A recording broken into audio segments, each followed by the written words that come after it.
Seasonal allergies got you down. Nothing seems to help.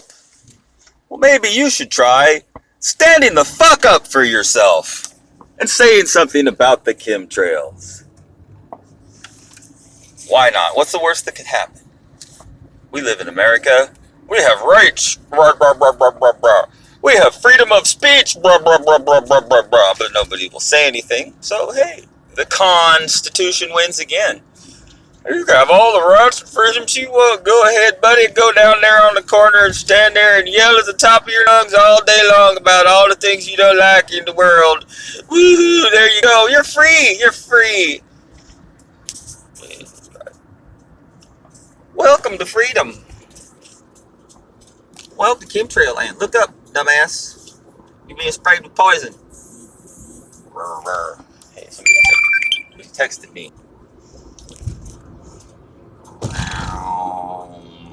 Now that you're good and loaded up with aluminum oxide and barium and strontium, we're going to fly some little planes around with some Wi-Fi beams, beaming you with the 5G signal so that all those little particles can align themselves along the wavelength in your body. See, then you get a tuning fork action going where your body begins to ring, electrically speaking, like a bell. That way, as you move through the environment and you pass the scanner panels that are put at all the intersections and alongside all of the roads, you will ping a good signal and the AI computer can therefore monitor and track you in a more efficient manner. Less invasive. We don't need implants at this phase, you see. You are the implant. Is there a scanner panel up there? Yes, there is, right between the lights. What do we got here? Another scanner panel for this road, so we know which way you're going as you drive through your environment, you see. How you like my voice? I don't know what it is. It's kind of a southern, kind of smart guy, right? But talking in a real familiar kind of way, right? That's what I was going for. What's that up there? Oh, that's the perfectly normal jetliner that cruises from southeast to the northwest across every residential neighborhood in the entire freaking town over and over. Apparently there's some birds that are following suit and they're flying a nice V pattern right over there. That must be some ducks. And what we got here? Oh, we got Faggy McKimtra. Oh, wait a minute, there's the little guy. He's Wi-Fi for sure. Check him out with his 5G. Man, is this thing still going? Thank goodness. Half the time my phone will suddenly say memory full. Or the battery stopped charging and it's dead. There's the little Cessna guy. He's Happy McFag Pilot. He loves sucking dick and flying planes. Those are two things he's good at. Oh, looky here. We've got Jumbo McJet number 2. It's been, 2 minutes? And he's about to converge with Faggy McAirplane over there. While the chemtrails are coming down. Look up. Dumbass girl. See, this is the super slow flying. It says Delta on the bottom. It's got a blue, painted bottom to the wings and the fuselage so that it will blend into the sky better. If it were high enough. If the sky were actually blue, that is, it would more like stand out against the white sky. And if I were to punch it, I could catch him. I'm going 45 miles an hour. That jet is going no more than 75. And that's how slow it flies. I used to live down this road just about 2 more miles. And when my Morgellons issues were at their worst, and I was living in this trailer house on my friend's property, every time one of those jets was approaching, my temples throbbed, my veins bulged out, I got a migraine pounding headache along with the whee in my ears. And it happened continuously if there was a jet in the area, and those jets fly every 2 to 7 minutes, 24 hours a day. Okay, I started doing some math, and I'm thinking, that many jetliners full of people going to the airport, well, pretty soon everybody in the entire country would have flown through our airport. I'm talking within like a couple months. Like, there's no way 350 million fucking people go through PDX in the course of every couple months. Let alone is it busy 24 hours a day, 7 days a week, because it's not. You can go down to the airport. There are long periods of time when no planes are coming in or taking off. Very few, at least. And there is no crowds. There's no crowds of people. There's no cargo being put on these planes.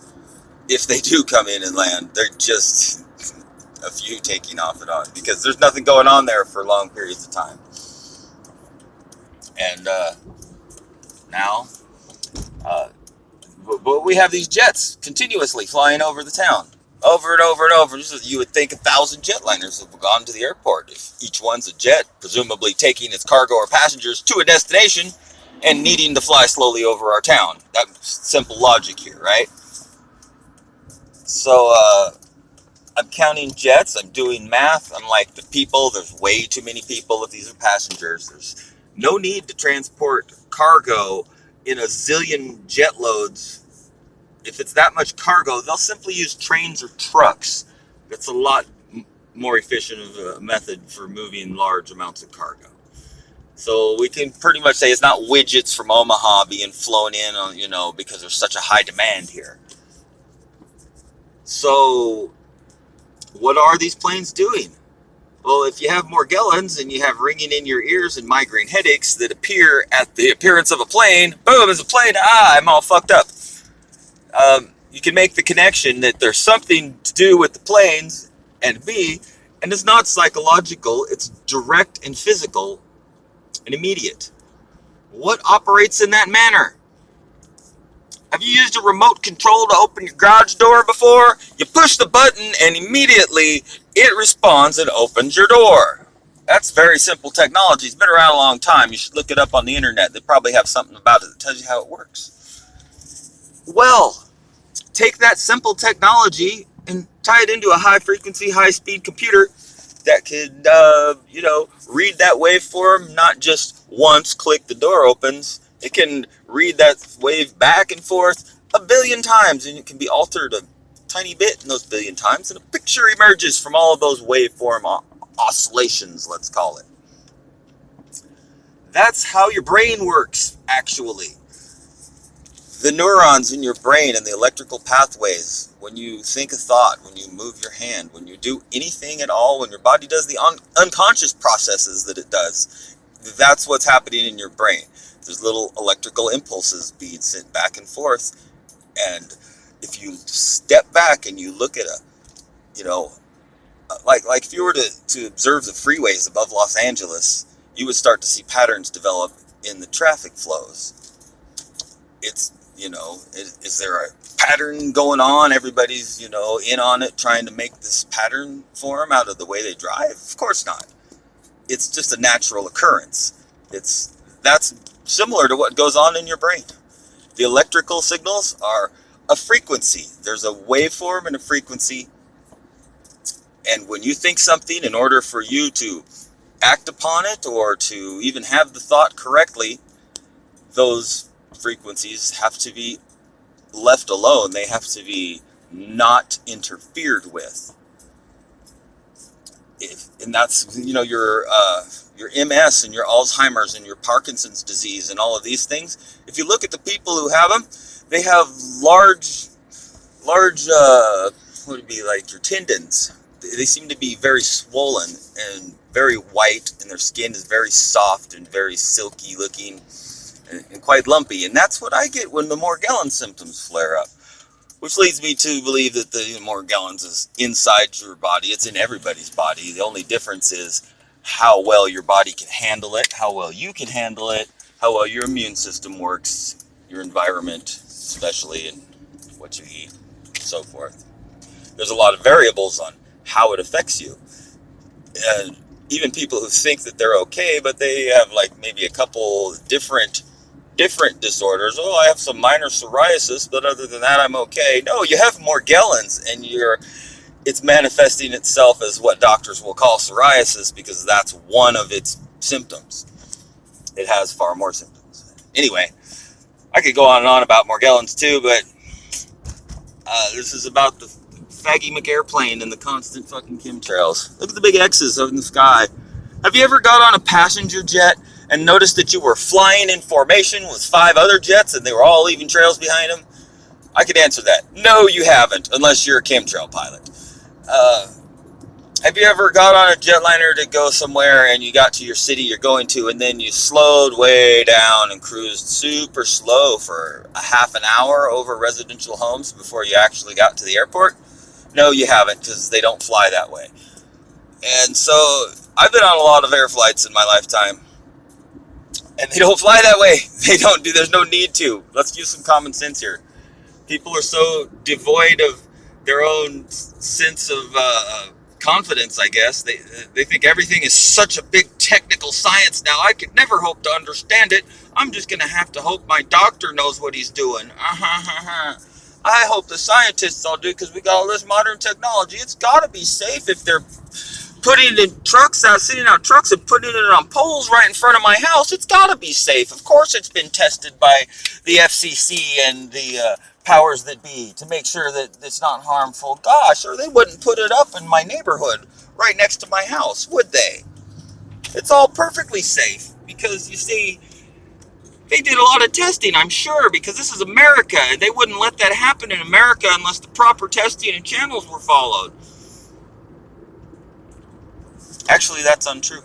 Look that up. See how much testing was done before the go-ahead was given to these cell companies with the happy marketing campaigns. You know, your Sprints, your AT&Ts, your Nextels, your fucking T-Mobiles, all those fuckwad fuckers. How much testing was done before they started unrolling their digital phone network grid? None. Oh, gee, we're going to have to see if it does. It doesn't seem to do anything. We turned it on and nobody falls down dead, so I guess it's okay. Yay. Well, you know what? NASA classifies cell phones and the frequencies used for Wi-Fi and phones as non-lethal weapons. That's NASA, the United States fucking fake moon landing faggot, NASA. They fucking classify this shit themselves as a non-lethal weapon. And nobody seems to fall over dead when you turn it on, so I guess that means it's not harming anybody, right? Well, you can go in a house with radon gas, so you can go to where a nuke was set off right afterwards and soak up the radiation, can't you? You can't see it. Nobody's falling over dead there. Everything's fine. Let's start moving into blast zones and fucking houses filled with radon because they're cheaper. I mean, give me a fucking break. People act like they can't get the connection that something that doesn't hurt you immediately is actually harmful. These wires above my head right now are harmful.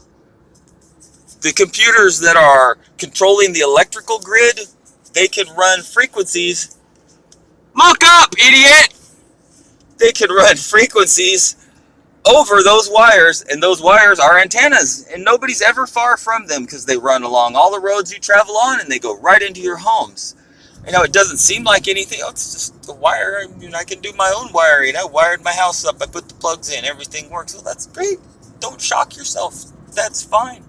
But if you do a little research about radios and antennas and the transmission of radio waves and the properties of waves in general, you will start to discover that every wire is an antenna, and that the frequency of the power that you use creates an electromagnetic oscillation around you. And we don't seem to feel a 60 hertz or a 50 hertz.